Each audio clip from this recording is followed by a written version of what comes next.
불확실한 시장에 맞설 차별화된 투자 전략 1월 6일 머니쇼 플러스 시작합니다. 오늘 우리 증시 양지수 혼조세로 출발했습니다. 코스닥도 이렇게 하락을 하나 싶었는데 결국 코스피가 상승 방향을 바꿔서요. 지금 종가 1.5% 넘게 올라갔습니다. 4,500선 확 뚫어냈고요. 종가 포인트 보니까 4,525포인트까지 올라갔습니다. 코스피 정말 강합니다. 네, 예. 오전만 하더라도 오늘 좀 쉬어가는구나. 그러면서 나도 좀 고민을 해봐야겠다. 이런 생각들을 좀 했었거든요. 오늘 종가 뭐 사볼까? 그런 고민들을 기회를 했었죠. 주지 않았어요. 네. 너무 고민이 사치였던 것 같아요, 제가. 네, 맞습니다. 고민할 시간에 빨리 매수 버튼을 눌렀어야 되나 뭐 이런 생각도 좀 들었는데 그러니까요. 여러 가지 이런 장세 오늘 쉰 게 오늘 오전에 쉬었던 게 진짜 쉰 거였다면 내일 또 달려가는 겁니다. 우리 어떤 전략 펼쳐야 될지 오늘 머니쇼 플러스에서 함께 이야기 나눠보시면 좋을 것 같습니다. 자, 지금 보시고 계신 머니쇼 플러스는 SBS 비즈 앱과 유튜브에서 실시간 시청이 가능합니다. 더 많은 국내 주식 정보를 받아보실 분은 카카오톡 채널 머니랩을 추가하시길 바랍니다. 자, 오늘 국내 증시 마감 상황 김유민 캐스터와 함께 짚어보겠습니다. 코스피는 오늘 사상 처음으로 4,500선을 돌파했습니다. 오전에는 하락 출발했지만 점차 낙폭을 줄이고 상승으로 전환했습니다. 오늘은 1.52% 오르며 4,525선에 마감했습니다. 코스닥은 상승 출발했는데 장 초반 하락과 상승을 반복하다가 점차 낙폭을 키우며 오늘은 0.16% 하락한 955선에 마감했습니다. 이어서 코스피 수급도 함께 보시죠. 오늘도 코스피에서 외국인은 홀로 매도세를 보여줬습니다. 8,600억 원 넘게 팔았고요. 기관은 688억 원 넘게 팔았고 개인은 5,967억 원 매수했습니다. 이어서 코스닥 수급도 함께 보겠습니다. 코스닥에서는 개인이 3,800억 원 넘게 샀고 외국인이 3,400억 원, 기관은 310억 원 매도세 보여줬습니다. 이어서 코스피 시총 상위 종목들 살펴보겠습니다. 삼성전자 어제까지 강한 상승세를 보여줘서인지 오전에는 쉬어갔는데요. 오후 들어 다시 상승으로 전환하며 오늘은 0.58% 오른 13만 8,900원에 종가 형성했습니다. SK하이닉스도 4.31% 오르며 72만 6천원에 종가 형성했습니다. 증권가에서는 반도체 재고 확보를 위한 과잉 발주 사이클이 나타나며 주가를 지지한다고 봤기 때문에 반도체 대장주와 소부장주들 계속해서 지켜보셔야겠습니다. 2차 전지주는 오늘도 반등세 이어갑니다. LG에너지솔루션 오늘은 1.75% 오른 37만 8천원에 종가 형성합니다. 2차 전지주들 상승하는 데는 ESS가 키가 될 수도 있지만 그래도 여전히 전기차 캐즘에 대한 우려는 남아 있습니다. 이어서 6위부터 10위도 함께 보시죠. 오늘 모두 빨간불 켜고 있습니다. 현대차는 장 초반에 크게 상승하다가 그 상승폭을 일부 반납했습니다. 오늘 현대차는 30만 8천원에 종가 형성했습니다. 원전주는 어제에 이어 강세를 보여주고 있고 방산주들도 미국의 베네수엘라 침공과 또 지정학적 리스크로 상승세입니다. 두산 에너빌리티 오늘은 3.25% 오르며 85,900원에 종가 형성했습니다. 이어서 코스닥 시총 상위 종목들도 함께 보겠습니다. 오늘은 다소 혼조세를 보이고 있습니다. 2차 전지주들 에코프로와 에코프로비엠은 오늘 각각 14만 8,400원, 그리고 9만 3,200원의 종가 형성했습니다. 알테오제는 소폭 오른 반면 ABL바이오는 크게 하락하며 바이오주들 엇갈린 흐름 보여줬습니다. 레인보우 로보틱스는 차익 실현 매물로 오늘 46만 원의 종가 형성했습니다. 이어서 코스닥 6위에서 10위도 함께 보겠습니다. JP모건 헬스케어 컨퍼런스를 앞두고도 오늘 대부분의 바이오주들이 파란불을 켰습니다. 이어서 특징 섹터도 함께 보겠습니다. 오늘 스페이스X 기업 가치 상승과 IPO 추진에 대한 기대감이 쭉 이어지고 있습니다. 미래에셋증권 오늘도 강세를 보였습니다. 또 정부가 올해 우주 R&D 사업에 약 1조 원을 투자하는 데 힘입어 국내 방산업계는 우주항공 분야 사업 추진과 기술 확보에도 속도를 내면서 주가도 강세를 이어가고 있습니다. 캔코아 에어로스페이스, 미국의 열처리 전문기업 알메 키트 트리팅을 인수하며 상승 마감했고요. 또 한화 에어로스페이스는 장중에 100만 원을 돌파하며 황제주로 복귀했습니다. 다음 특징 섹터도 함께 보겠습니다. 오늘 조선주인데요. LNG, 즉 액화 천연가스를 운반하는 운반선의 수요가 늘면서 한국 조선주들 모두 상승하고 있습니다. 작년에는 LNG 운반선 발주가 다소 소강 상태로 접어들었지만 올해부터는 회복될 것으로 전망됩니다. 오늘 주가 보시면 앞서 코스피에서 HD 현대중공업도 상승 마감했고 HJ중공업, 삼성중공업, HD 한국조선해양 모두 상승 마감했습니다. 마지막으로 환율도 함께 짚어보고 넘어가겠습니다. 오늘은 1원 70전 오른 1,445원 50전에 거래 마쳤습니다.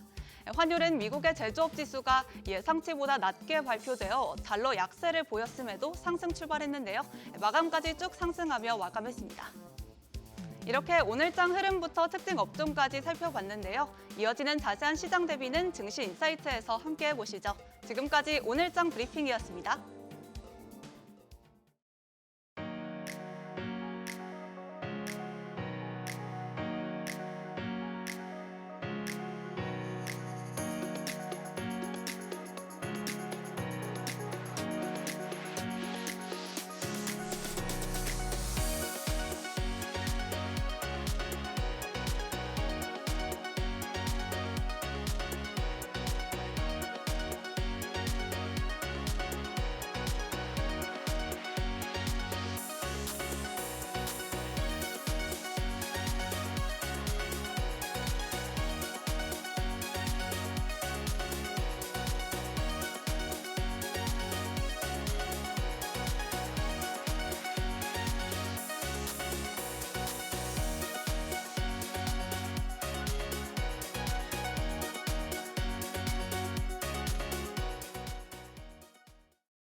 오늘 국내 증시 출발 후에 양지수 동반 하락하는 모습에 좀 쉬어가나라는 생각이 들었는데 오전과 오후가 네. 너무 달랐습니다. 맞습니다. 코스피가 상승 전환하면서 4,500선도 넘겼습니다. 오늘 많은 분들이 이렇게 생각하셨을 거예요. 시장이 하락 출발하면서 조금 빠지고 있을 때 그래 쉴 때 됐지라고 뭐 시장의 상승세가 멈췄다라고도 아무도 생각 안 했을 것 같습니다. 그래서 그랬을까요? 이렇게도 말아 올리는 코스피 모습을 좀 보여줬습니다. 정말 생각할 시간이 사치가 될 수 있을 것 같습니다. 어떤 전략을 우리가 펼쳐봐야 될까요? 함께 두 분 먼저 소개하겠습니다. 바로자산 운용 윤정식 상무, IBK 투자증권 분당센터 정경민 팀장 함께하겠습니다. 두 분 어서 오세요. 오늘 정말 코스피가 기록을 썼습니다. 네. 지금 코스피 사상 처음으로 4,500선 돌파한 경사입니다. 상황인데 일단은 두 분께 먼저 좀 공통으로 질문 드려야 될 것 같습니다. 밸류에이션 수준으로 봤을 때 코스피 비싼 수준 아니고 5천까지 쉽게 갈 수도 있다. 이런 전망도 나오고 있는데 우선 윤 상무님께 먼저 질문 드려볼까요? 지금 5천까지 쉽게 갈 수도 있다.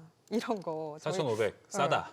어떻게 이 의견 어떻게 보실까요? 네, 사실 작년 하반기에도 금년에 5천을 생각을 했는데요. 근데 생각보다 훨씬 빠르게 지금 가고 있죠.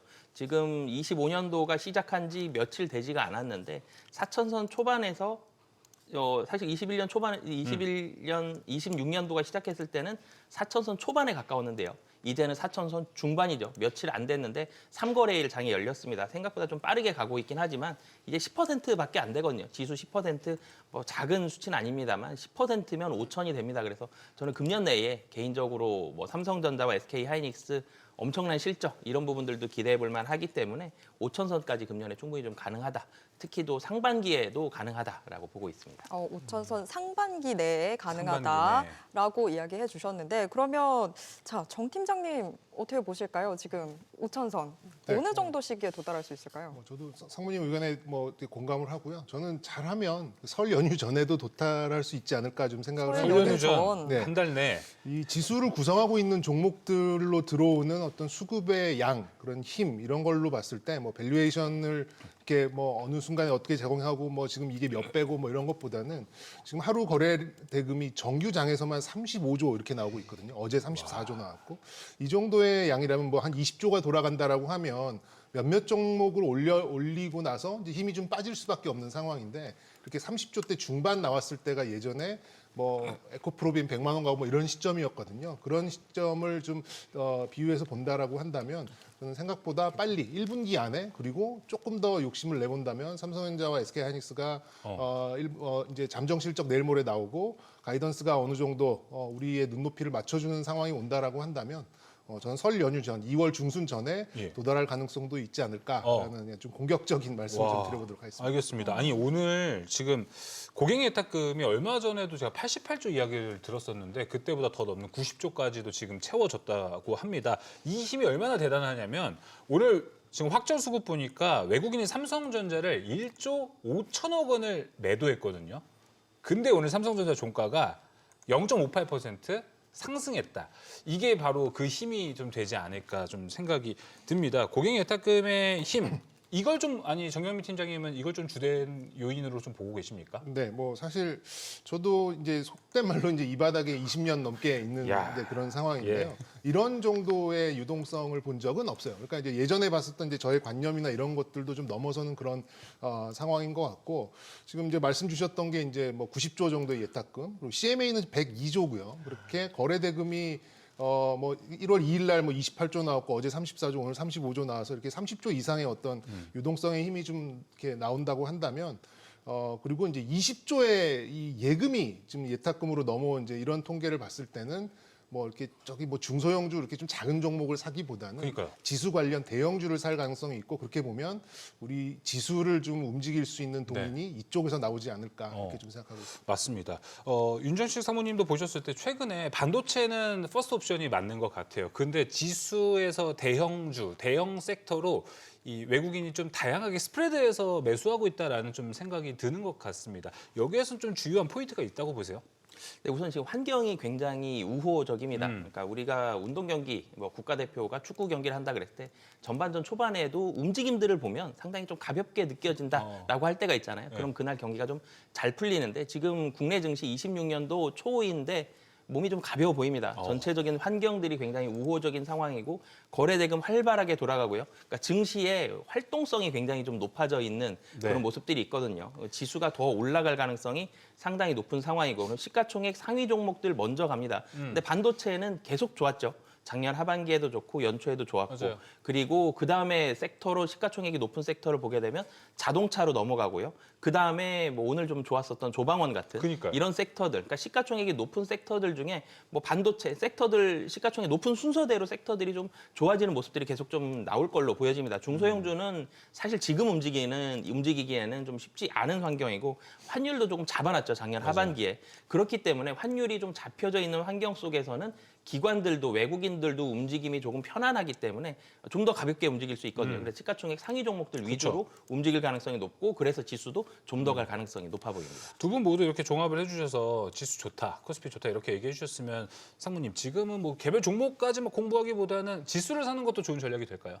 네, 저는 개인적으로 사실 지수를 샀을 때의 단점이 있어요. 천천히 가죠. 종목들보다 올라가는 속도가 더디기 때문에 주식했을 때 그 화끈함이 좀 적죠. 그래서 ETF를 샀을 때 그래서 2배 ETF, 3배 ETF 이런 것들이 나오는 이유가 레버리지가 주가처럼 이 개별 종목처럼 좀 더 활발하게 가는 모습들을 투자자들이 원하기 맞아요. 때문에 그런 이 니즈에 맞춰서 나오는 모습들이 있었는데 이제는 상반기 사실 지수가 조금은 더 빠르게 움직일 것으로 보여집니다. 사실 삼성전자가 지금보다 10% 더 간다. 그러면 15만 원, 16만 원에 가는 거거든요. 그만큼 지수도 10% 가는 게 어렵지 않은 상황이기 때문에 지수를 사는 것도 지금 그렇게 긴 시간 안 걸릴 것으로 보여지고 그렇기 때문에 지수도 좋은 전략인 것 같습니다. 지수도 좋은 전략이 될 수 있을 것 같다. 자, 시장에 대해서 좀 긍정적인 전망부터 저희가 먼저 체크를 해봤고요. 조금씩 섹터로 들어가 보도록 하겠습니다. 일단 오늘 첫 번째로는 로봇 섹터 먼저 좀 살펴보도록 하겠습니다. 뭐 CES 이슈도 있었고요. 현대차 이슈도 있는데 현대차가 지금 아틀라스 로봇을 공개한 게 좀 단순한 기술 과시보다는 좀 실제 공장에 즉시 투입하겠다. 양산형이라는 점이 좀 먼저 귀에 들어오는 상황이었는데요. 자, 윤상무님, 그러면 현대차 이제 좀 테슬라의 옵티머스에 대항하는 로봇주로 재평가해야 된다라는 시각도 나오는데 어떻게 보실까요? 사실 상당히 많이 발전한 모습을 봤죠. 로봇 그러면 사실 로봇에 대한 움직임은 자연스럽지가 않았습니다. 그렇기 때문에 몸이 좀 뻣뻣한 사람 보고 몸이 움직이는 게 꼭 로봇 같다라는 표현을 했었죠. 그리고 로봇이 움직이는 걸 본따서 로봇과 같은 춤을 추죠. 상당히 좀 삐그덕 거리는 그런 모습을 했었는데 어제 보여준 로봇은 로봇 같지 않고 사람 같았습니다. 로봇인데 사람처럼 부드럽게 움직이는 그런 모습들을 봤었고 이 로봇이 정말 사실 잘 만들었죠. 기술 자랑이라고 해도 될 만큼 정말 박수 쳐주고 싶을 만큼 정말 자랑해도 굉장히 될 많이 만큼. 발전한 그런 로봇의 모습을 봤거든요. 단순하게 이 한 대만 가지고 프로토타입처럼 보여주는 게 아니라 이제는 바로 투입해도 될 정도로 그쵸. 관절이 정말로 부드럽게 잘 돌아가는 모습들이 있었죠. 많이 발전한 그런 모습들이 있었고 이게 이제는 공장에 투입이 돼서 사람을 도와줄 수 있고 사람과 협력할 수 있을 만큼의 그런 인력의 대체제로서 활용이 될 수 있을 만한 그런 모습들을 어제 봤기 때문에 보스턴 다이나믹스의 이 로봇 기술 굉장히 많이 좀 발전했다라고 보여지고요. 로봇이 본격적으로 투입이 되는 게 이제는 1년이 채 남지 않았구나라는 생각이 들 정도로 많이 발전했기 때문에 사실 자동차주였죠. 그래서 자동차는 기계와 자동차 밸류에이션이 좀 낮은 섹터였는데 로봇이라는 밸류에이션이 높은 섹터가 더해지면서 밸류에이션에 대한 리레이팅이 한 번 더 나타날 것으로 보여집니다. 이게 테슬라랑 현대차가 계속 좀 저는 비교가 되는데 둘 다 자동차를 먼저 시작을 했고 이제 로봇으로 가다 보니까 근데 가는 길이 좀 달라 보여요. 테슬라는 범용 로봇인 것 같고 현대차는 산업용, 공장에 먼저 좀 투입이 되는 것 같은데 그렇게 평가했을 때 현대차가 좀 더 강점이 있다라고 볼 수도 있을까요? 사실 바라보는 시각의 차이인 것 같습니다. 누가 현금을 더 많이 창출할 수 있느냐라는 부분을 봤을 땐 테슬라가 좀 더 높겠죠.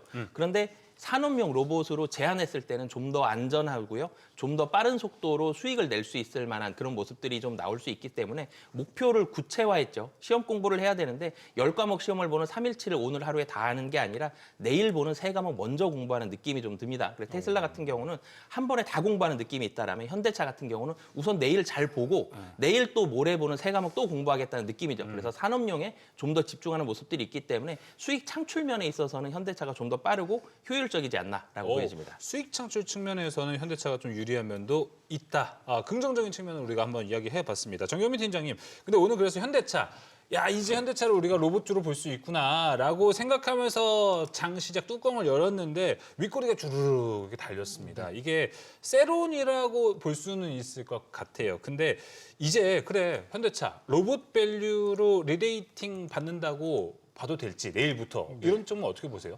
뭐 이렇게 책장 넘기듯이 바로 이제 적용되기에는 뭐 쉽진 않은 일이고. 예. 그러니까 저도 그 시연되는 동영상을 보고 깜짝 놀랐거든요. 맞아요. 이렇게 막 손 흔드는 거 보면서 현대차 주식 한번 사봐 약간 이런 리드미컬해요, 되게. 예, 있었거든요.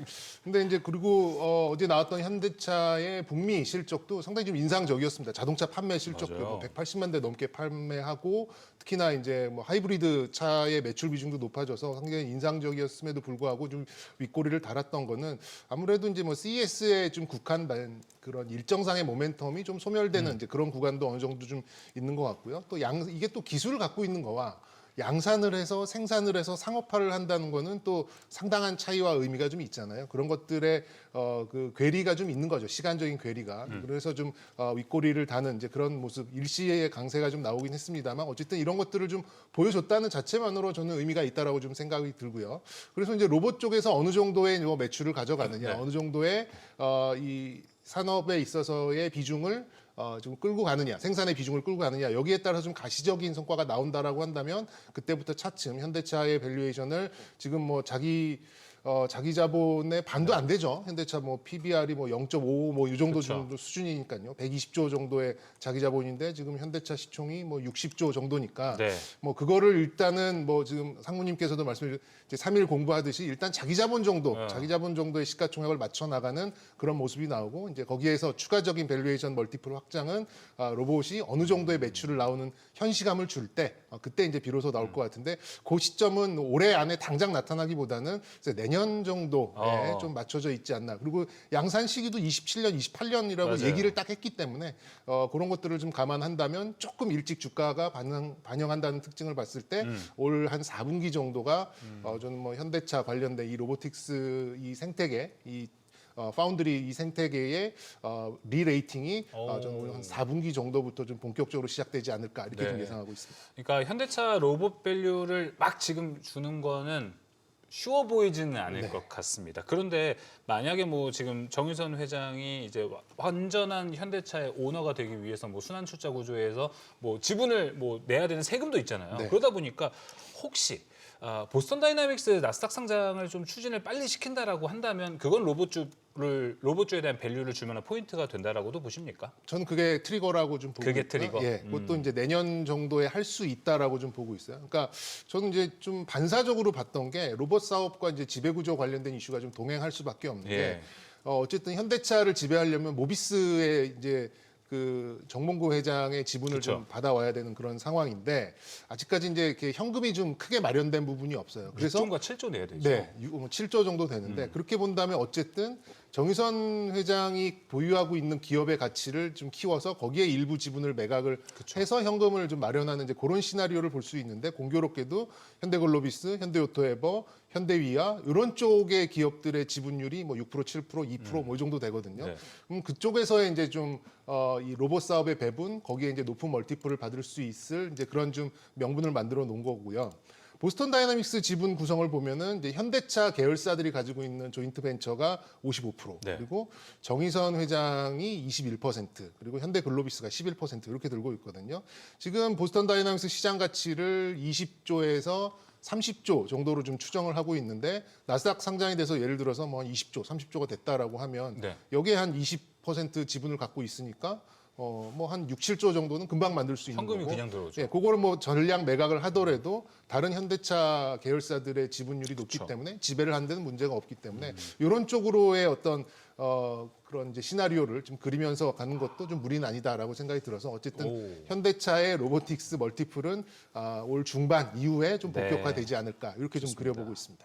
팀장님, 이 보스턴 다이내믹스가 나스닥에 상장하게 되고 나면 그 전까지 우리가 현대차 로봇 밸류 체인 안에서 주목하던 다른 기업들이 있잖아요. 그럼 그 기업들은 뭐 현대오토에버나 이런 쪽은 수급 공동화가 나타나게 되는 건가요? 뭐 꼭 그렇게 뭐 단정 지을 수는 없을 것 같은데요. 아무래도 현대 이 계열사들만으로는 이 로보틱스 밸류 체인을 다 완성시킬 수는 없는 거거든요. 그렇기 때문에 뭐 HL 만도나 SL이나 뭐 이런 기업들이 이제 서서히 그 밸류를 좀 찾아가는 이제 그런 과정에 있는 거기 때문에 한순간에 그렇게 좀 뭐 공동화가 될 것 같지는 않습니다. 네. 이제 차츰차츰 뭐 자기 자리를 찾아가고 좀 현시감을 주는 그런 뉴스들이 나오지 않을까 이렇게 좀 예상하고 있습니다. 상무님께도 여쭤봐야겠죠. 현대차가 로봇 밸류를 받는 데 있어서 앞서 이제 정경민 팀장님은 올해 중반기는 좀 넘어가야 된다라고 이야기를 해주셨습니다. 동의를 하시는지 혹시 아니면 조금 더 빠를 수 있다고 보시는지. 저는 개인적으로는 조금 더 빠를 것 같습니다. 사실은 지금 나와 있는 재료들이 굉장히 많죠. 보스턴 다이나믹스가 상장을 추진할 것이다. 그리고 보스턴 다이나믹스의 지분율이 확정이 되어 있고요. 그리고 이 보스턴 다이나믹스에서 만든 로봇도 공개가 되어 있고 어떤 식으로 활용을 할 것이고 언제 양산할 것이고 계획들이 착착착 좀 나와 있습니다. 이게 내년도라고 하더라도 상당히 구체화되어 있는 계획이고요. 작년 하반기부터 로봇이 주목을 받았죠. 이전처럼 테마주 같이 일주일, 2주일에 반짝하고 끝나지 않고 계속적으로 좀 올라가 있는, 좀 더 길게 흐름이 유지되고 있다는 점 한 가지와 그리고 반도체가 죽지 않았죠. 반도체에서 로봇으로 이어지고 있습니다. 한 섹터가 죽지 않았다라면 반도체가 죽지 않고 계속적으로 가고 있다라면 이 로봇을 피지컬 AI라고 그쵸. 또 섹터로 엮이게 되죠. 교집합이 발생해 있습니다. 반도체가 상당히 살아나 있고 엔비디아의 호실적, 엔비디아와의 협업, 구글과의 협업 이런 부분들이 계속적으로 진행이 되고 있기 때문에 로봇에 대한 밸류에이션 리레이팅 시기는 저는 4분기보다는 오. 조금 더 당겨지지 않을까라고 예상하고 있습니다. 그런 반면에 조금 걱정이 되는 거 오늘 이 아틀라스 공개되고 국내 시장에 있는 로봇주들이 세론으로 우수수하고 다 좀 하락하는 모습을 보여줬습니다. 이게 단기 이벤트는 좀 끝났다라고 볼 수는 있을 것 같아요. 그럼 다음 이벤트가 뭘까? GTC 3월 정도가 될 것 같은데 이어질 거라고 보십니까? 사실 GTC 이제는 이벤트로 주가가 또 반짝하는 그런 그건 시기보다는 아니에요? 예, 이제는 구체화되는 모습들이 조금씩 나와지는 시기다라고 보여집니다. 우선 현대차가 움직여야 되겠죠. 현대차 같은 경우는 사실 26년도에 실적이 드라마틱하게 좋아지기는 쉽진 않아 보여요. 작년보다는 좀 더 좋아지겠죠. 작년보다는 뭐 우호적인 환율, 환경, 관세 폭탄도 좀 좋아진 부분들도 있었고요. 그리고 미국 시장에서의 점유율도 조금 더 좋아질 거고 이런 실적이 조금씩 좋아지는 와중에 로봇에 대한 이 모멘텀들이 중간중간에 좀 나올 거거든요. 현대차가 죽지 않고 차트가 죽지 않고 조금씩 살아나는 환경 속에서 플러스 알파의 로봇의 알파의 크기가 조금씩 커져가는 그런 모습이 저는 개인적으로 나올 걸로 예상을 예. 하고 있기 때문에 로봇에 대한 모멘텀은 이제는 특정한 무슨 CES라든지 이런 이벤트를 통해서 올라간다라기보다는 연중 내내 뭐 주가의 등락은 조금씩 있겠습니다만은 우상향을 그릴 가능성이 좀 높아 보입니다. 예, 알겠습니다. 로봇과 관련해서 좀 긍정적인 이야기들을 듣다 보니까 괜히 또 의구심이 좀 드는 게 지금 현대차가 구글 딥마인드와의 이 협업도 이야기가 나왔는데 근데 이 구글의 소프트웨어를 의존을 하게 되면 혹시 향후의 어떤 부가가치들은 구글이 다 챙기는 게 아닐까 현대차는 오히려 소외되고 그런 생각도 좀 들거든요. 그럴 가능성은 없을까요?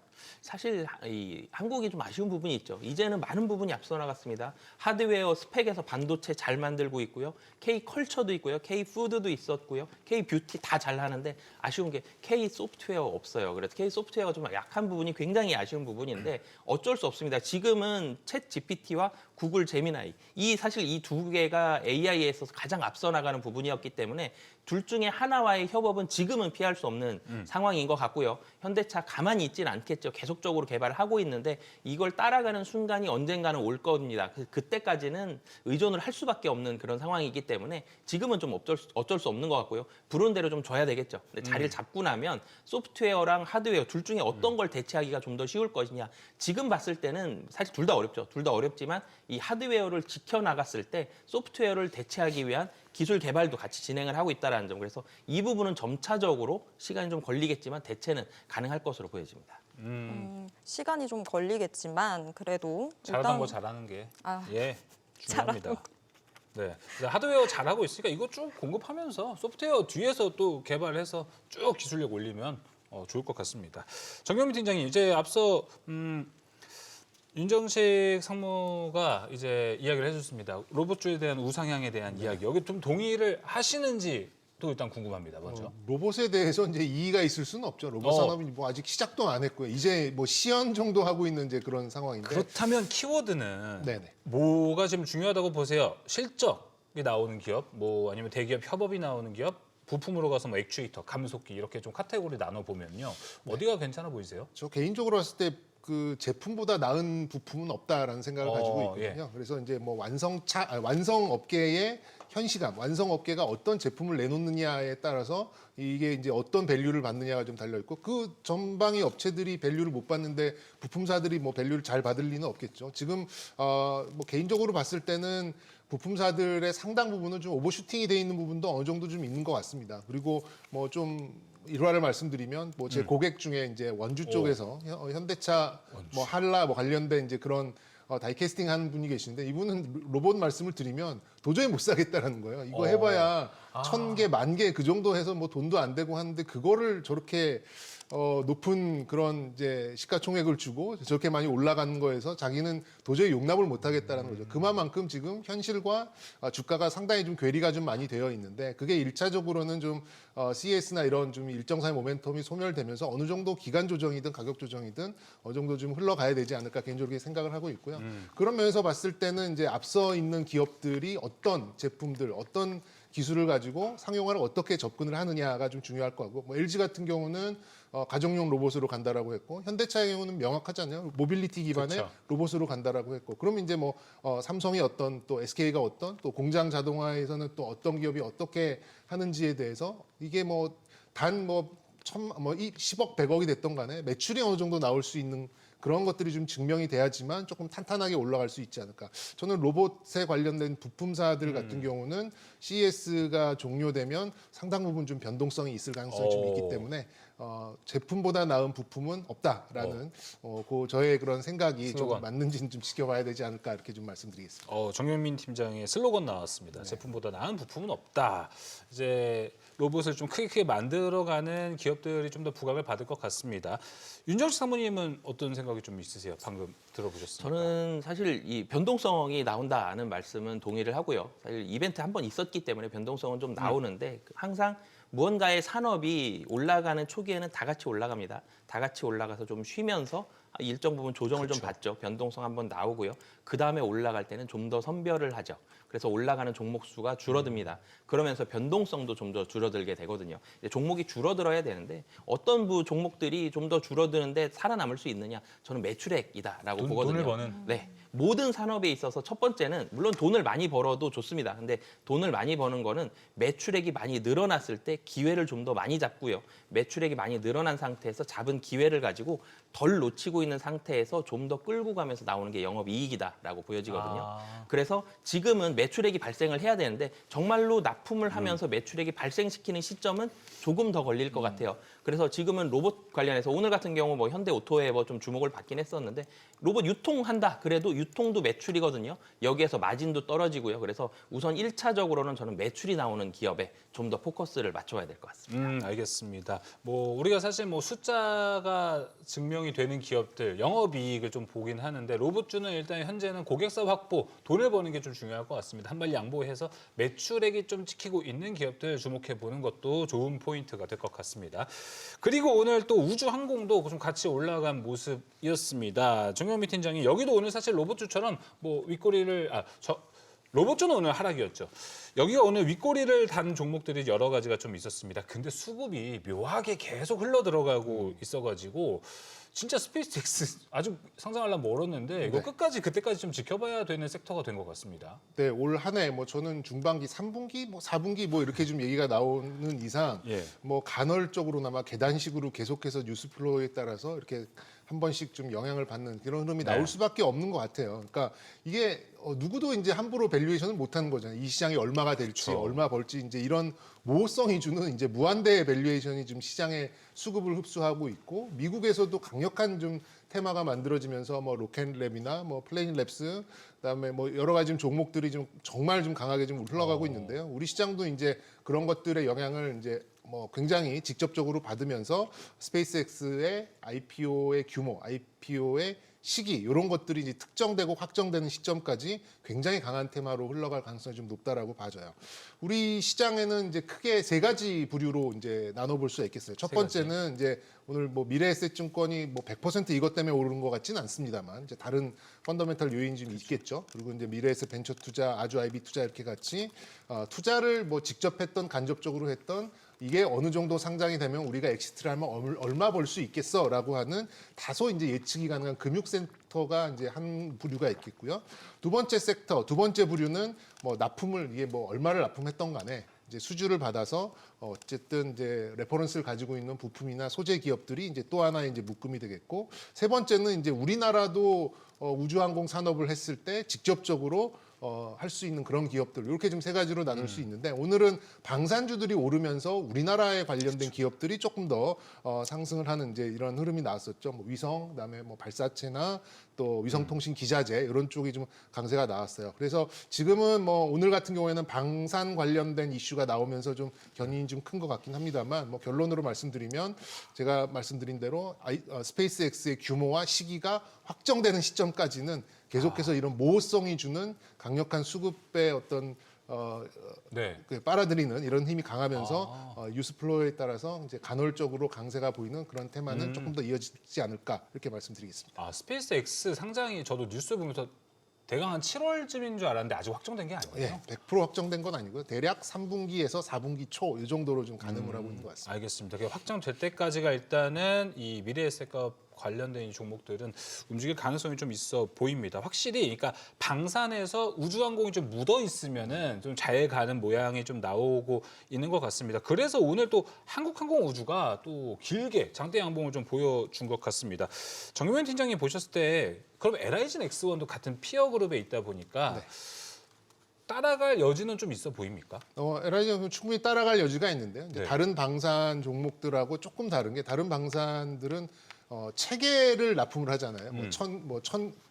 천무 혹은 뭐 그쵸. K2, 맞아요. K9, 뭐 한국항공우주는 뭐 KF21 보라매 뭐 이렇게 좀 일종의 플랫폼을 이렇게 좀 수주를 받는 건데 예. LIG 넥스원은 차라리 MSEM 그러니까는 천궁2를 제외하고는 맞아요. 플랫폼이 아니라 거의 이제 어떻게 보면 컨텐츠죠. 뭐 미사일이나 포나 뭐 이런 것들을 합하고 또 레이더 이런 것들을 좀 수주를 받는 거기 때문에 조금 이제 한 반발짝 정도 이제 뒤쳐져 있는 건 사실이긴 합니다만 LIG 넥스원이 가지고 있는 그런 이제 항법의 이제 평형 기술 이런 것들은 그렇죠. 다른 개가 가지고 있지 못한 게 있기 때문에 아무래도 이제 같은 편승을 하면서 움직일 수 있는 그런 여력은 충분하지 않을까. 그리고 워낙 오랫동안 좀 조정을 받았기 때문에 그리고 이제 또 여러 가지 이제 새로운 무장에 따른 국내 아까 방사청에서 또 수주가 나온 것도 좀 있기 때문에 예. 이제는 어느 정도 좀 함께 흘러갈 수 있는 이제 그런 그림은 그려지고 있다 이렇게 말씀드릴 수 있겠습니다. 팀장님, 지금 뭐 LIG 넥스원도 그렇고 이야기해 주시면서 좀 전통 무기 쪽으로 좀 살펴봐 주시는 것 같은데, 근데 지금 방산주들 기존에 우리 뭐 무기 잘 팔았던 그런 게 아니라 베네수엘라 사태를 봐도 그렇고 좀 로봇이나 드론 이쪽에 좀 더 강점이 있는 방산주들로 좀 새롭게 봐야 되는 거 아닌가라는 생각이 들어서요. 네. 어떻게 보시는지. 예, 정확하게 짚어주셨는데요. 제가 지난번 출연 때 말씀드렸던 게 이제 올해 뭐 상반기에는 아무래도 이제 한국, 뭐 그러니까 항공 그리고 또 이런 비행체에 대한 이제 그런 수주가 많이 나올 것 같다라고 좀 말씀을 드렸었는데 작년까지는 아무래도 지상무기 체계에 대한 그런 좀 수주가 이제 폴란드를 위주에서 많이 좀 나왔다라고 한다면 올해부터는 이제 KF-21, FA-50 같은 그런 좀 항공무기 쪽에 항공무기 플랫폼 쪽에 좀 수주가 많이 몰릴 가능성이 좀 있고요. 이번에는 그런 항공무기를 이제 무장할 수 있는 이제 그런 뭐 소위 말하는 미사일이나 뭐 이런 좀 전투 장비들이 이제 사실 좀 유럽제, 미제가 많았었는데 그게 이제 여러 가지 좀 제약이 많다 보니까 직접적으로 개발을 하려고 하는 그런 노력이 있고 그런 개발 노력이 LIG 넥슨을 통해서 지금 나오고 있다 보니까 그래서 제가 함께 편승을 할 수 있다라고 좀 그냥 말씀을 드린 거고요. 그리고 거기에다가 이제 항공 우주 산업까지 좀 더해지는 그런 흐름이 좀 나온다면 아무래도 오늘 다른 지상 무기를 만드는 또 한화 에어로스페이스나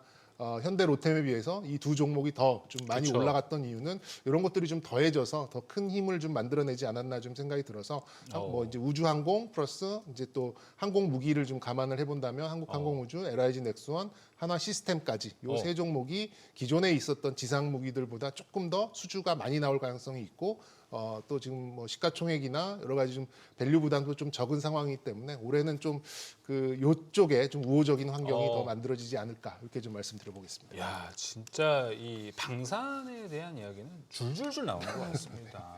예. 계속해서 이슈가 뭔가 더해지고 더해지는 그런 상황인 것 같아요. 정경민 팀장이 진짜 대단합니다. 진짜 소위 말하는 우리가 그 밀떡이라고 이야기를 많이 하는데 덕후를 이길 수가 진짜 없어요. 그쪽에 대한 정보는 너무 많으신 것 같고 마침 저희 방송 지금 나오실 때마다 방산주들이 올라가고 있어요. 이제 매주 화요일 이제 오시는 걸로 알고 있는데 화요일마다 방산이 오르지 않을까? 예. 예고하시는 건가요, 지금? 네. 지금 무효하게 또 이렇게 되고 있습니다. 다음 주 흐름도 우리가 한번 지켜보면은 좋을 것 같습니다.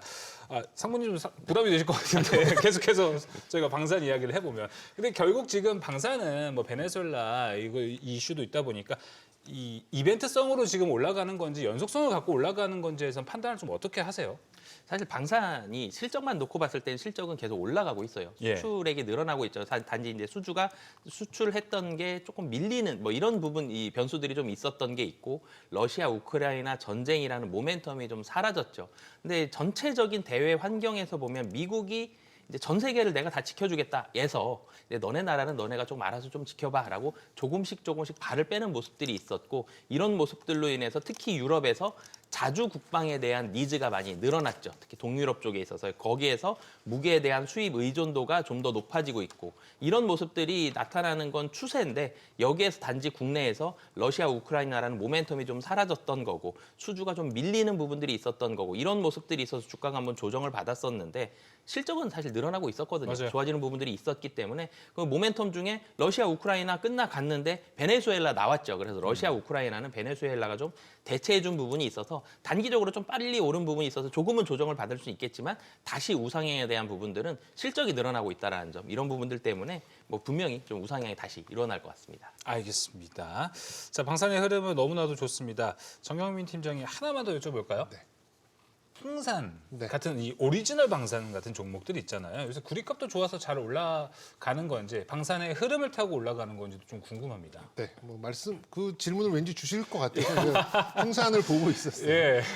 풍산은 뭐 말씀 주셨더니 두 가지 모멘텀이 다 있죠. 첫 번째는 이제 구리 가격의 이제 인상분, 물론 이제 구리 가격의 전가분을 뭐 한 번에 이제 주가에 이렇게 반영시킨다 뭐 이런 거는 맞아요. 이제 좀 어폐가 좀 있긴 있습니다만 어쨌든 심리적인 문제죠. 뭐 이제 구리 가격이 올라가면 구리로 여러 가지 이제 이 포탄을 만들 수 비롯한 있으니까. 전시품 전시에 필요한 물건을 만드는 이제 풍산 쪽에서는 그 가격을 좀 전가할 수 있겠고 그리고 이제 뭐 동 파이프를 비롯한 이제 건자재 이런 것도 좀 있다 보니까 그런 기대감은 어느 정도 좀 있다라고 보는데 풍산 같은 경우는 지금 이제 전시탄을 축적해야 되는 이제 그런 요인들이 좀 예. 있어요. 물론 이제 이거를 깊게 들어가면 뭐 어떤 탄 뭐 이렇게 좀 말씀드릴 수 있겠습니다만 지금 이제 미국에서도 우크라이나에 공유하고 있던 탄들도 거의 이제 소모가 됐고 그러기 위해서 이제 전시에 보유해야 되는 탄이 뭐 300만, 600만 또 뭐 우리나라도 이제 보유해야 되는 것들을 좀 늘려가는 이제 이런 부분도 있다 보니까 지금은 이제 구리 가격에 상승하는 것 플러스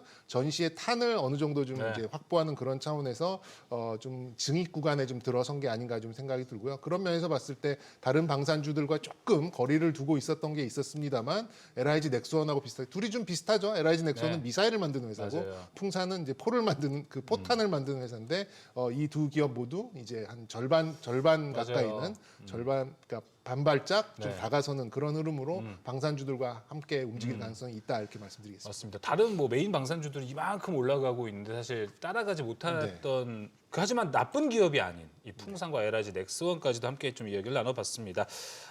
방산 그리고 어제 이제 방산과 원전이 좀 이제 대형주들 중심에서 반도체 이후에 좀 스프레드한 전략이었다고 하면 오늘 딱 조선이 올라갔습니다. 윤정식 상무님, 조선을 오늘 딱 새해 첫 수주 소식이 올라와서 이게 상승을 한다라고 볼 수 있을 것 같습니다. 근데 이게 연속성을 기대해도 될까? 반도체가 너무 좋으니까 여기가 그만큼 따라 올라갈까? 작년같이 올라갈까에 대한 거는 아직 의문부호가 조금 남습니다. 어떻게 보십니까?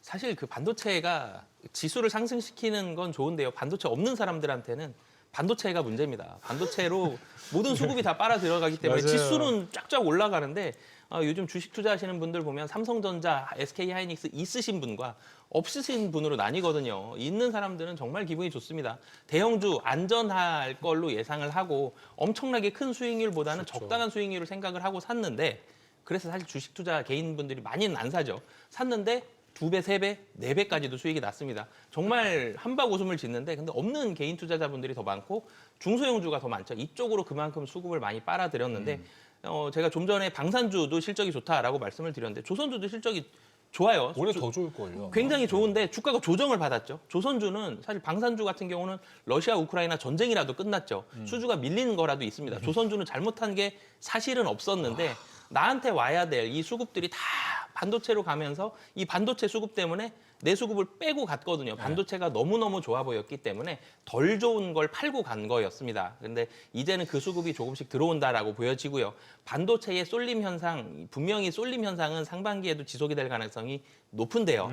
근데 이 쏠림의 정도는 전체적으로 비율은 좀 낮아질 것 같습니다. 예. 왜 그러냐면 환경이 지금 더 좋아졌거든요. 작년보다 금년에 이 개인 투자자분들도 그렇고 주식을 좀 더 활발하게 할 가능성이 높아 보이는 이런 환경들이 있기 때문에 자금이 늘어났어요. 그러면 이 반도체로 그렇죠. 뭐 10조씩 가던 게 이제는 반도체 10조 가도 전체 자금이 20조, 30조에서 30조, 40조로 늘어나면 남는 돈 있죠. 이 그렇죠. 돈으로는 다시 실적 좋은 종목 사는데 그 중에서 오늘 눈에 띄었던 게 뭐 조선주, 방산주와 같은 예. 이런 종목들이 있기 때문에 조선주들 다시 또 살아나서 우상향 가능성 높아 보입니다. 맞아요. 유동성으로 밀고 올라가는 이 대형주들의 장세를 우리가 좀 기대를 해볼 수 있을 것 같습니다. 정용민 팀장님, 근데 이제 우리가 뭐 반도체가 올라갈 때 사실 조선이 많이 쉬어가는 흐름이 좀 많이 나타났었잖아요. 근데 반도체 올해 전망을 봤을 때 상고하저라는 이야기를 많이 하곤 합니다. 상반기까지 쭉 치고 올라간다라는 건데 그럼 뭐 조선은 그럴수록 하반기에 기대를 해야 되냐 이런 퀘스천도 좀 떠오르는데요. 어떻게 보십니까? 조선주는 속도감을 내기에는 여러 가지 좀 지켜봐야 되는 변수들이 좀 있어요. 특히나 예. 이제 좀 많이 좀 분산되어 있고 반도체는 딱 모여 있잖아요. 이게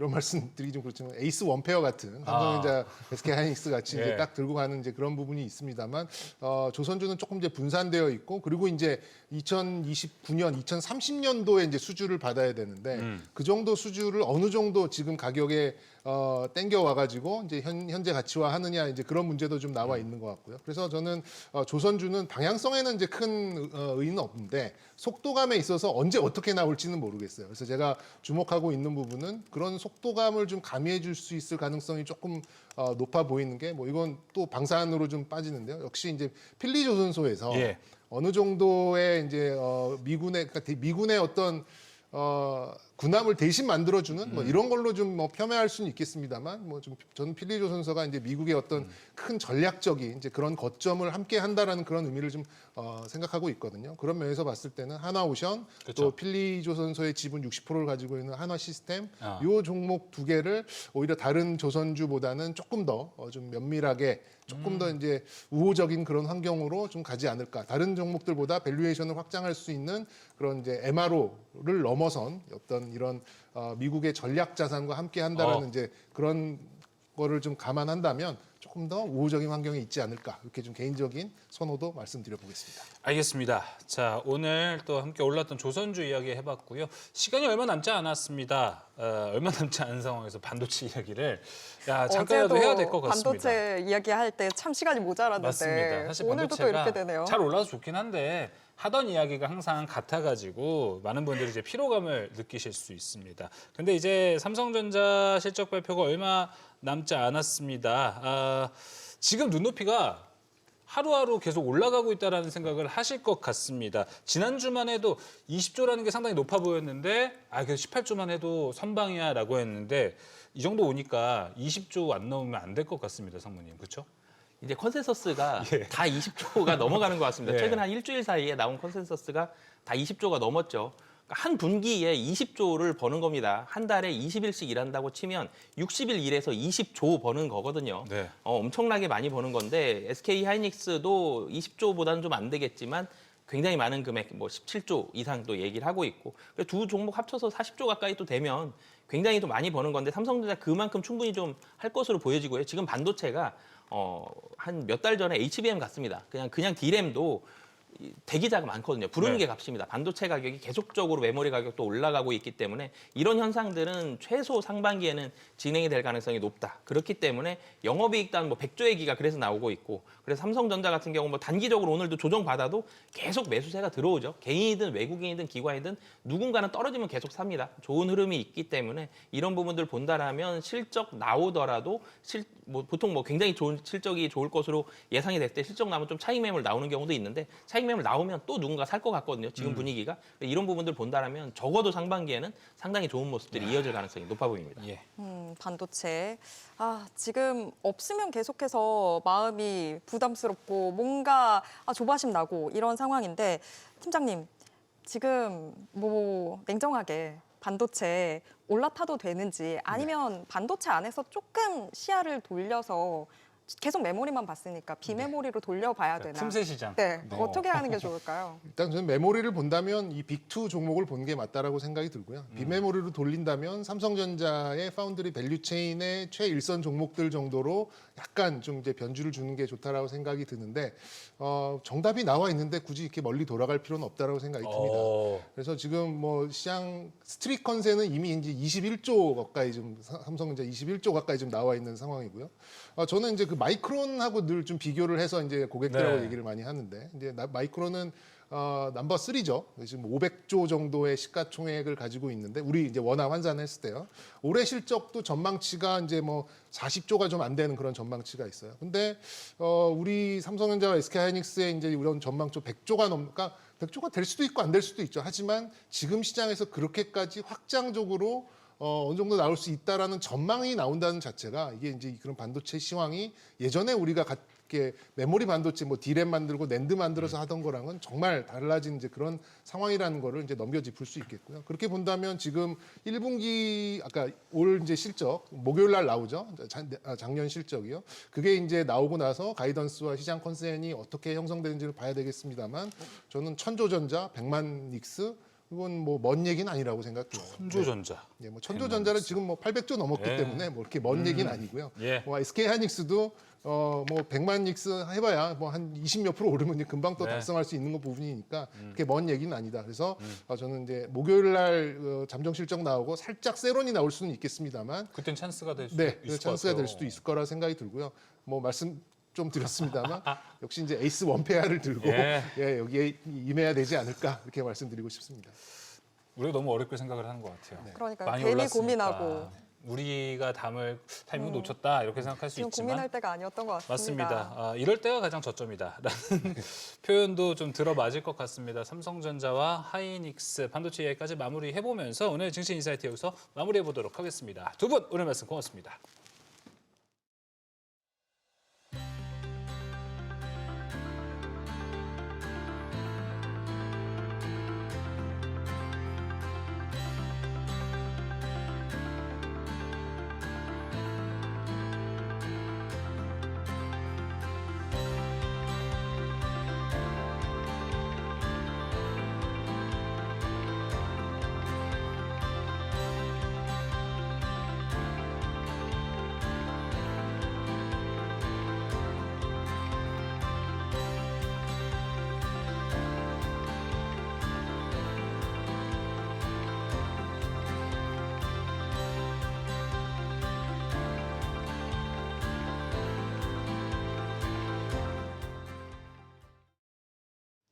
시장은 수혜주 찾기에 분주한 것 같습니다. 대형 지정학적 사건에도 불구하고 뉴욕 증시는 강한 랠리를 보였는데요.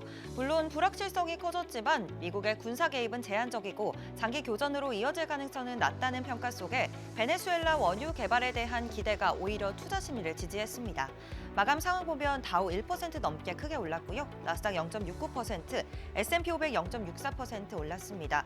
특히 어제 짚어드린 대로 쉐브론, 엑손모빌 등이 예상대로 올라주면서 에너지 섹터 강세 보였습니다. 시총 상위 종목들 보면 어제 대체로 빠진 빅테크들 다시 힘내주는 모습이었습니다. 알파벳 0.63% 올랐는데요. 삼성전자가 기존 4억대에만 탑재했던 제미나이를 8억대로 늘리기로 했다는 소식이 호재로 작용했습니다. 아마존은 인공지능 비서 서비스 이 알렉사 플러스 웹 버전을 출시한다고 밝히면서 3% 가까이 크게 뛰었습니다. 애플은 1% 넘게 빠졌고 엔비디아도 소폭 하락했습니다. 시총 6위부터도 보면 7거래일 연속 하락세를 이어갔던 테슬라는 오늘 상승 전환했습니다. 일론 머스크 CEO와 트럼프 대통령과의 만찬 사진이 공개되면서 이 둘의 관계에 매수 심리가 커진 건데요. 여기에 그간 많이 빠진 탓에 저가 매수까지 들어오면서 3% 넘게 올랐습니다. 반면 일라이 릴리는 오늘 3% 넘게 빠졌습니다. 노보노디스크의 경구용 비만 치료제가 미국에 진출했다는 소식이 전해지면서 주가를 끌어내렸습니다. 오늘 금값은 다시 큰 폭으로 올랐습니다. 현재 금값 2.83% 오른 4,453선에서 거래되고 있고요.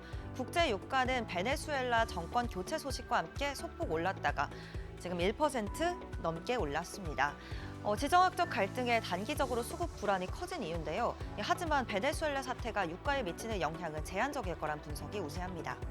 종목 리포트 마저 살펴보시죠. 오늘부터 9일까지 미국 라스베이거스에서 세계 최대 가전 IT 박람회 CES 2016이 개최됩니다. 이번 CES의 핵심 키워드는 단연 피지컬 AI인데요. AI가 더 이상 데이터 센터에 머무는 게 아니라 이 가전과 로봇, 자동차 등 현실 세계에서 직접 작동하는 단계로 진입했다는 점이 강조됐습니다. 또 오늘 우리 시간 새벽 개막을 앞두고 엔비디아 젠슨 왕 CEO의 기조 연설이 있었는데요. 그 내용 자세히 짚어보겠습니다.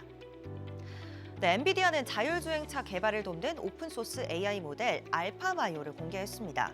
인간처럼 상황을 추론하고 판단할 수 있도록 설계된 모델로 도로 위에서 발생하는 복잡한 돌발 상황 대응에 특화되어 있습니다.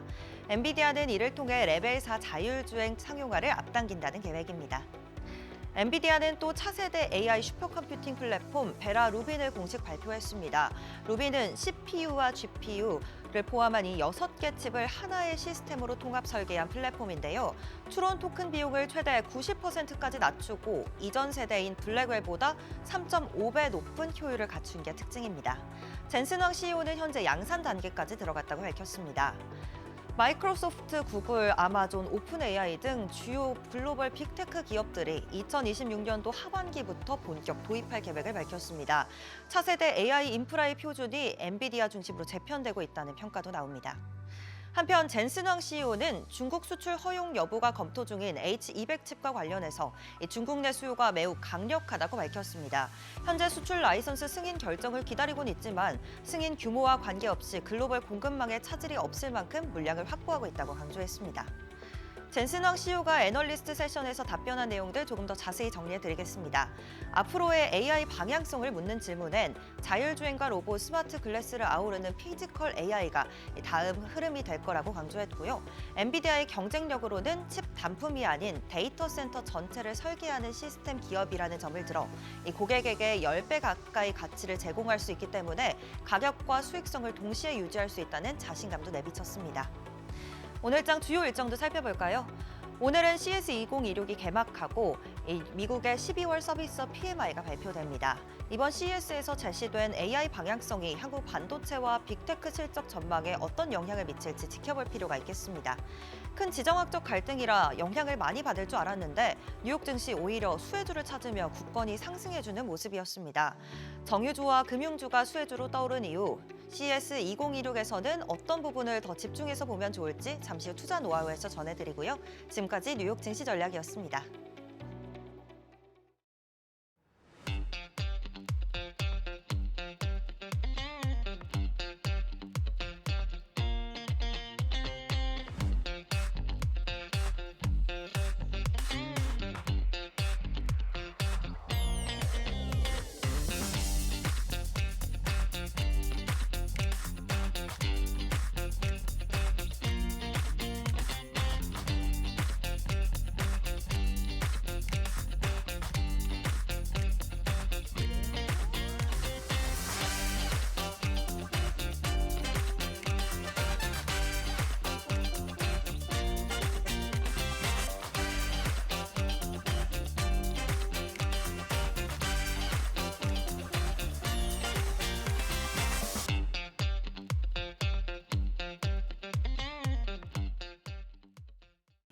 뉴욕 증시가 주말을 맞아서 쉬는 동안 마두로 축출 사태가 벌어졌기 때문에 주식시장이 개장하면 어떤 영향을 미칠까 이게 궁금했는데요. 네. 그런데 아랑곳하지 않는 모습이 나타났습니다. 오히려 더 좋아.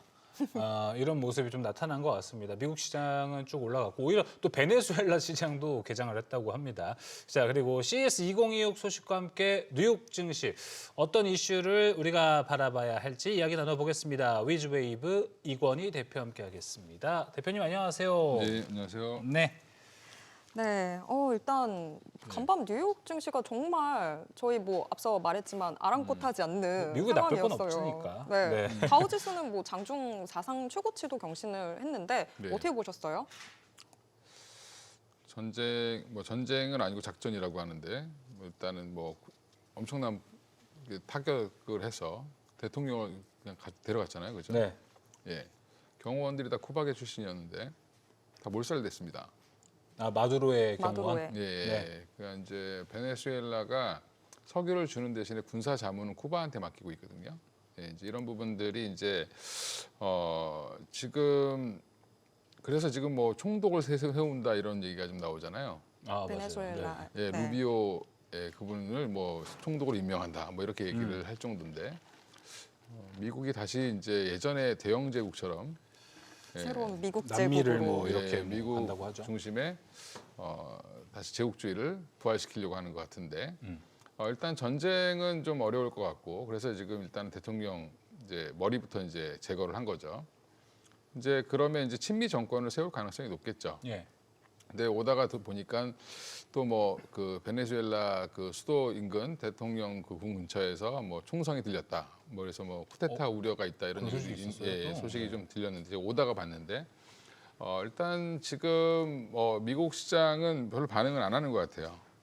어제도 그랬고 오늘도 그렇고 미국 입장에서 나쁠 게 없죠. 그렇죠. 예. 그 역사를 보면 제가 또 학부 시절에 역사 전공을 했거든요. 물론 야, 학부밖에 안 나왔지만 역사. 예. 석사를 한 것처럼 얘기하는 거죠. 예. 역사대로 흘러가. 근데 이제 네. 보면 이제 그 제국주의 시대를 가만히 돌이켜 보면 본인들이 뭔가 생산한 과잉 생산한 물건들을 팔기 위해서 그렇죠. 식민지를 예. 노동력이 필요하구나. 예. 그리고 또 이제 또 하나는 미국이 지금 그동안 재정 적자를 뭘로 메웠냐면 금융으로 메웠어요. 네. 그러니까 한마디로 무역 수지 적자를 재정으로 그러니까 한마디로 돈으로 메운 겁니다. 오. 그러니까 달러의 패권을 유지하려면 결국에는 재정적 그 무역 수지 적자는 당연한 거예요. 그러니까 중국이나 우리나라 같은 나라들이 미국에 팔고 일본도 그렇고 네. 그 돈을 이제 벌었을 거 아니에요. 번 돈으로 뭘로 사냐면 미국 국채를 다시 사주는 거죠. 이제 이런 흐름이었는데 그게 지금 막혔죠. 그렇죠. 예, 최근에 막혔습니다. 막히다 보니까 물론 이제 중국은 뭐 뒤에서 산다라고 하긴 하는데 공식적으로 안 사죠.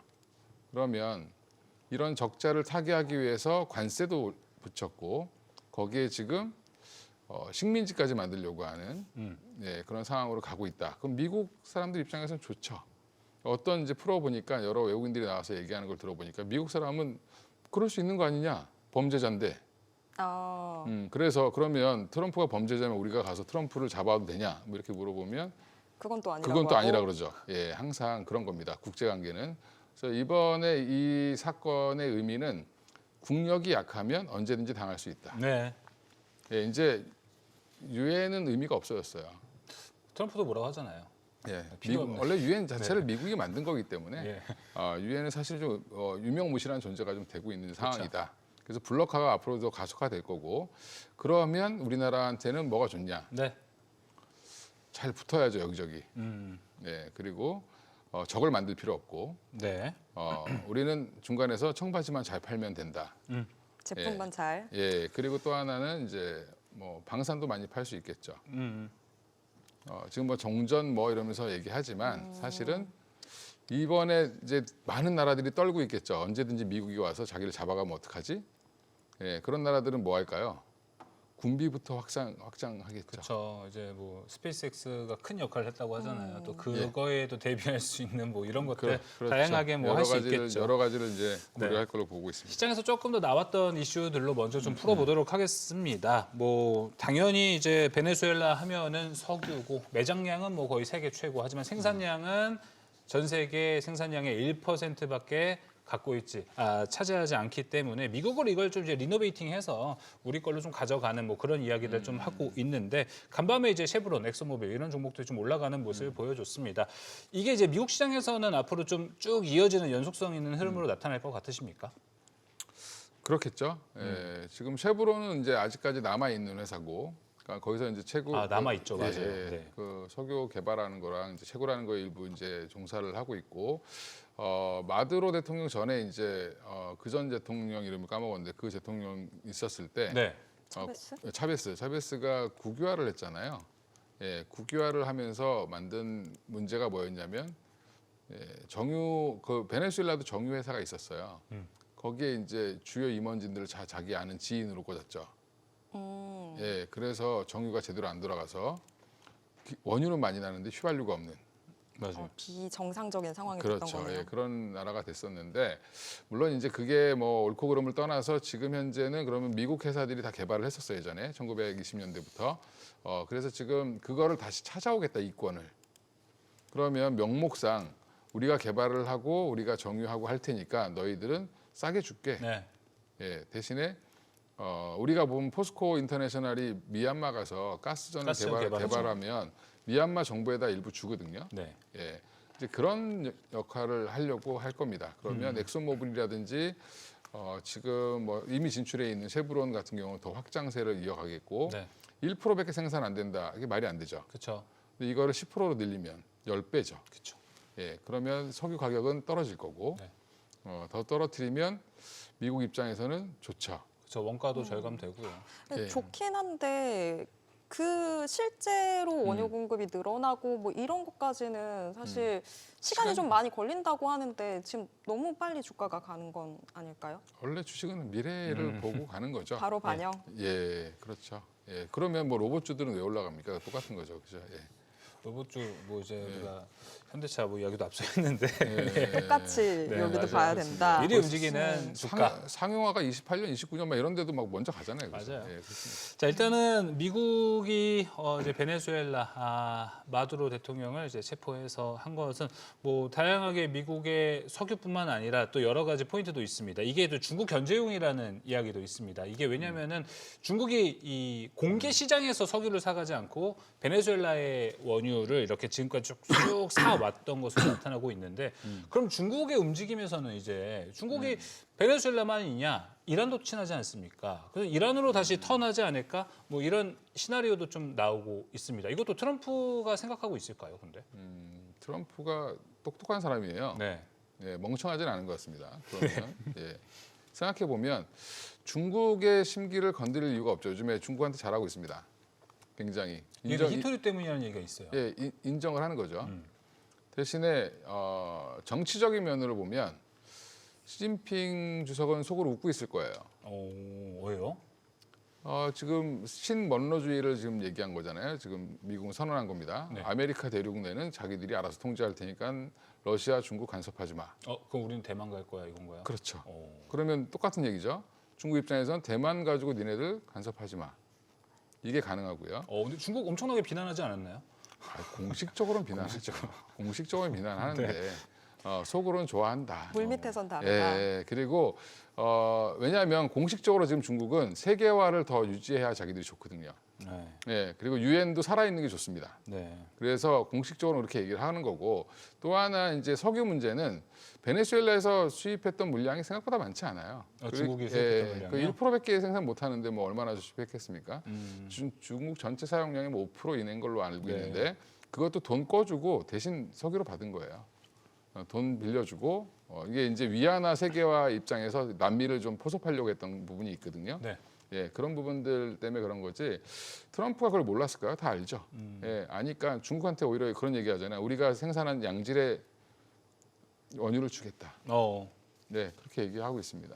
그러니까 중국은 별로 타격은 없을 것 같습니다. 또 간밤 미증시에서 특징은 에너지주와 함께 금융주도 같이 올랐다라는 부분일 것 같은데요. 금융주 올랐어요? 이게 근데 금융주 강세에도 베네수엘라 이슈가 같이 좀 연관돼 있다라는 이야기가 있더라고요. 어떤 연결고리가 있는 거죠? 가만히 생각해 보시면 베네수엘라는 이미 베네수엘라 화폐가 거의 가치가 없어졌었어요. 그렇죠. 예, 뭐 그래서 종이학을 뭐 무슨 공예품을 만든다 할 정도로 화폐로. 예, 차베스가 너무 많이 찍어내가지고 석유 팔아서 이제 1950년대는 지포였습니다. 베네수엘라가. 베네수엘라도 짐바브웨랑 같은 상황이었나 봐요. 짐바브웨보다 계속 더 심했습니다. 예, 근데 맞아요. 제일 심각한. 석유를 팔아서 국민들한테 복지 정책을 쓰다가 석유가 가격이 폭락하고 나서부터 이제 망한 건데 일단 그러면 자기 화폐가 망했다는 이유는 이미 달러를 쓰고 있었던 거예요. 그래서 최근에 조금 물가가 안정된 이유가 달러를 오히려 결제 수단으로 쓰면서 안정화됐었습니다. 그러면 미국 금융가들 입장에서는 여기가 총동 얘기할 정도니까 미국이 항상 뭘 장악하고 싶어 하죠? 중국도 시장 개방하라고 하는 이유가 결국엔 금융을 장악하고 싶어 하거든요. 그럼 새로운 시장이 하나 더 열리는 거죠. 예. 그러니까 당연히 수혜죠. 알겠습니다. 그래서 금융주도 네. 같이 좀 올랐다. CS 이슈도 저희 체크해 보도록 하겠습니다. 엔비디아 얘기를 저희가 앞에 증시 인사이트에서는 좀 이야기를 많이 못했는데 일부러 안 했죠. 이 시간에 하려고. 이 시간에 하기 네. 위해서 그 그림을 또 읽어내 주시네요. 엔비디아 지금 차세대 슈퍼 블랙웰 나온 지 얼마 안 됐는데 또 지금 베라루빈 발표하면서 한 상황인데 AMD, 뭐 구글 더 격차 확확 벌리겠다라는 의도를 보여준 거다. 이렇게 평가하면 될까요? 그렇죠. 예. 일단은 선두 업체로서의 모습을 보여주고 자기가 자기를 갱신하는 모습 계속 업그레이드 시키는 거죠. 좀 잘 팔리면 그냥 정체해도 되는데 그러지 않고 있고요. 이번에 루빈의 특징은 GPU, CPU 다 들어가 있잖아요, 그죠? 통합 맞아요. 플랫폼으로 들어가 있고, 그러니까 지금은 예전에 칩 하나 팔고 이런 게 아니라 그냥 통으로 파는 거예요. 예, 데이터 센터를 아예 전체적으로 판다. 그냥 그렇게 이거 갖고 생각하시면 가 하나. 예, 예. 거기 운영하는 이제 프로그램 자체도 소프트웨어도 다 파는 거죠. 그래서 지금 엔비디아가 자꾸 이제 매출이 줄지 않겠냐, 영업이익이 줄지 않겠냐라는 우려를 하는데 지금 엔비디아 이번에 그 루빈 발표보다 더 중요한 게 뭐냐면 알파마요? 그렇죠. 예. 또 하나가 이제 결국에는 소프트웨어 쪽으로 본인들이 확장을 시키려고 하는 거죠. 그러니까 본인들은 뭐가 없냐면 구글 같은 그런 데이터베이스가 있고 그 다음에 엄청난 사용자 유저가 있는 그 판이 없죠. 네. 플랫폼이 없죠. 예, 그러면 그 플랫폼을 확장시키기 위해서 지금 자율주행도 자기들이 한다고 하고 있고, 그다음에 소프트웨어 지금 뭐 코스모스라든 이런 거 이제 현대차랑 뭐 삼성전자랑 손잡은 이유도 결국에는 제조업 관련된 모든 이제 소프트웨어 플랫폼을 본인들이 장악하겠다. 예. 그럼 당연히 자기 거 써야 되겠죠. 그러니까 이게 지금 저는 엔비디아의 추가적인 업그레이드는 더 있을 수 있다. 예전에 테슬라가 자동차 몇 대 팔았냐, 많이 팔았다 그러면서 주가 올라가다가 지금 FSD 때문에 더 올라갔잖아요. 네. 예, 그거랑 똑같은 상황이 나올 수 있습니다. 그래서 오늘 머스크가 좀 견제를 해서 그런지 X에 트윗을 네. 남겼잖아요. 네. 이거 정확히 테슬라가 하고 있는 거다. 테슬라가 하고 있는 거 따라하는 거다. 뭐 이런 식인 것 같고 엔비디아 알게 될 거다. 99% 수준까지 도달하게 되면 마지막에 그 1%를 채우는 게 얼마나 어려운 건지 뭐 이런 뉘앙스로 좀 이야기를 했습니다. 이게 엔비디아의 알파마요도 엔드투엔드 방식을 사용한다고 네. 해서 결국 이제 테슬라 FSD와 같은 걸 가는 건데 많은 분들이 알고 있을 것 같습니다. 테슬라의 FSD가 가능한 건 그만큼 데이터가 많기 때문이잖아요. 근데 엔비디아는 지금 데이터가 그렇게 많은 상태가 아니지 않나요? 그것도 이제 그 테슬라가 처음 FSD 시작했을 때는 네. 완전 노가다였습니다, 진짜. 그렇죠. 근데 지금은 이제 고도로 올라가다 보니까. 예, 예. 지금은 조그만 자료가 있어도 계속 가상 세계에서 돌릴 수가 있어요. 네, 맞아요. 네, 그거를 이제 구현하려고 하는 게 엔비디아이기 때문에 쫓아가는 입장에서는 훨씬 더 빠를 수 있다. 따라갈 시간이- 수 있는 길이 있으니까. 시간이 그렇죠. 음, 예, 그래서 물론 이제 테슬라를 얼마 만에 쫓아갈 거냐라는 건 좀 지켜봐야 되겠지만 네. 충분히 가능하다. 아하. AI는 놀지 않고 계속 반복해서 학습을 할 테니까 맞아요. 그게 자료가 엄청나게 많을 필요도 사실 없을 수도 있습니다.